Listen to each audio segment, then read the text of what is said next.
idea of a house as sort of the repository of memory and sort of emotion in a family. And for this, we went through a couple different iterations of sort of what the character of the house would be, but then we sort of landed on the idea that this house was kind of like the family dog, that it had its favorites within the family, it had the people that it sort of avoided, that it had very particular relationships with each member of the family. Obviously, it's the closest to Mirabelle,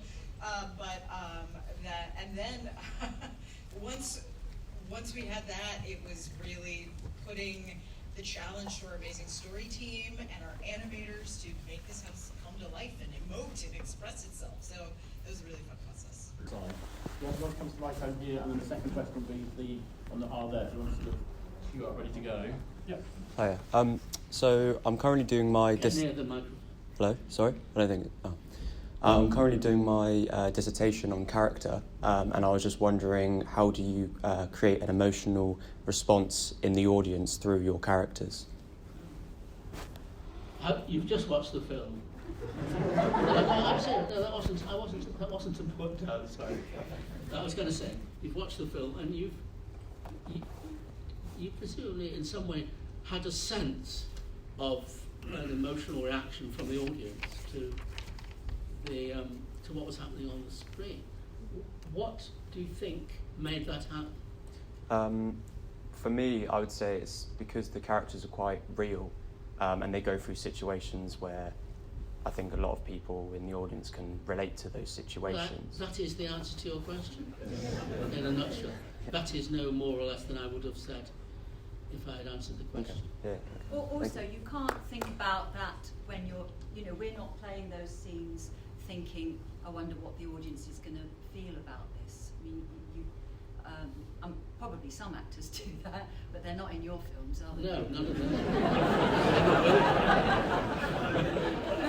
But in a way, I mean, to be honest, my responsibility is to worry about that. And although, I mean, obviously, the job of a filmmaker or a dramatist or indeed a novelist is to, I mean, it's in your DNA in a way that you're thinking about the reader or the audience. You do it because you're motivated to share stories, to talk, to tell stories, and so my job is to think about that all the time. And what Leslie very properly just said is that their job is to not worry about that, but to deal with the integrity of the truth in the moment and the character. Thank you. Oh, well, very simply, what happens is that there's no discussion in the first place about what the characters will be, because there isn't a character, because the job, and indeed I would say this to an actor when inviting them to take part, you and I will collaborate to make a character. And in the case of the likes of Ruth or Leslie, and Leslie, I think you're the record holder, you've done it any more than anybody, one of the commitments with people I work with before is that whatever we do, we won't repeat what we've done before, we'll do a different sort of character. But the thing that happens once we start is that I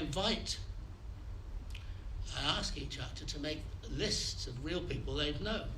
Mm-hmm. Not necessarily people that they've known well, and sometimes, and we simply spend a long time in just private sessions, just the two of us, myself and each actor, going through, discussing people, and my job is to gradually whittle that down until we get down to usually 2 or 3 people who become the sort of source of the character. The actor can start to work from that source, and that evolves into the character.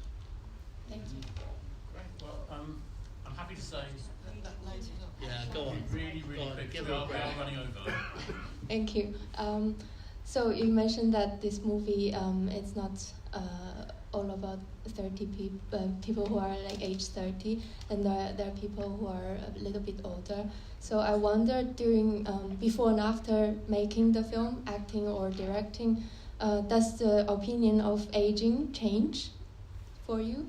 And maybe even for today, after you've seen the film, do you change your opinion of aging? So she's asking about whether your opinion of aging has changed as a result of having the experience of making the film, or indeed of watching it again tonight. Well, we made the film quite a long time ago, and I'm 78. Really? That's the short answer to the question. Now, I'm 78 now. So my feelings of... actually, the honest answer to your question is, watching it this evening, and not having seen it for a long time, and being 78, there were certain things that were said, that happened in the film, that had more resonance for me now, even than when we made the film. I don't know how you both felt about this aspect. Well, it's complicated, really, because I think that, Mary had such a fear of getting older, it's so crucial to her existence to cling on to some sense of being youthful, and she's very defined by that, and defined by her appeal to men. And obviously I'm nothing like that, so I'm fine. And I think with Jerry, I mean, I was lucky in the sense because Jerry was very comfortable with her age and getting older, and actually I feel a bit like that. It's been inevitable. It's been so great to see the film again and to have you here. Back with the red top. Do you want to come down as well? Oh, yeah. Any more? You got a couple more. You can come to this side. Okay, far away. Right. So you use a lot of, like you mentioned, the improv with the actors. Can And you get closer to the sorry. mic? So you mentioned. Zip it up. So you mentioned about the improv that you work with the actors. I was just wondering, why do you use that style with the actors, and why do you think a lot of other filmmakers don't really use that style? Well, I mean, it's not a style as such. Well, a technique more so. It's a way. Yeah. Well, to me, it's just a natural way of doing it. I mean, I don't really have a view, certainly not any kind of militant view about what other people do. I mean, people write brilliant scripts, and often, and then work conventionally and take them on, interpret them in a conventional way. It so happens that I, a long time ago, evolved this way of working because it seemed very natural to me as a writer, director, and with a great fascination in acting and a background in acting. And it just, it's partly, if there is a more specific answer to it, apart from what I've just said, it's because and this film is a very good illustration of it.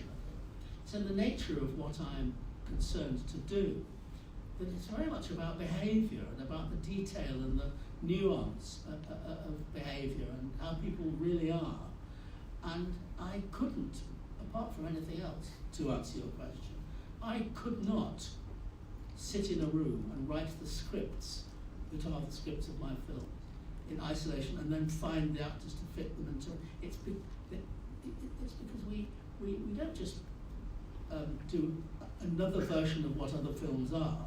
We make a particular kind of film that this particular way of working very particularly and inextricably is about.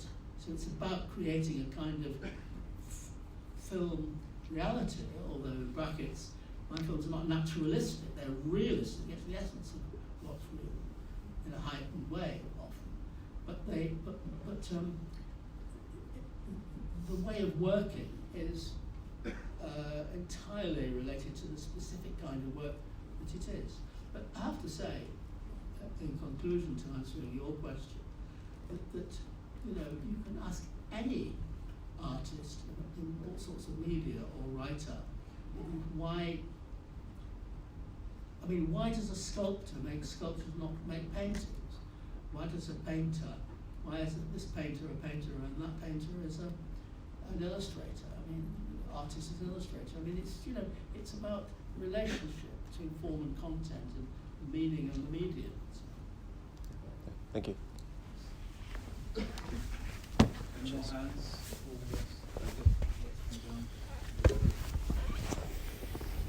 Hi. Tip it down. You're shorter than him. Thank you so much. So good. Like, I don't want to go on live, but it's so good. It's changed my life. And so good to see other friends. And the question is, how? I mean, with all this backstory that you do with all of the actors and come up with all this, like everything for these characters, how is it that you filter what actually goes into the film? For example, like the rape fantasy with her and the dark shadow with the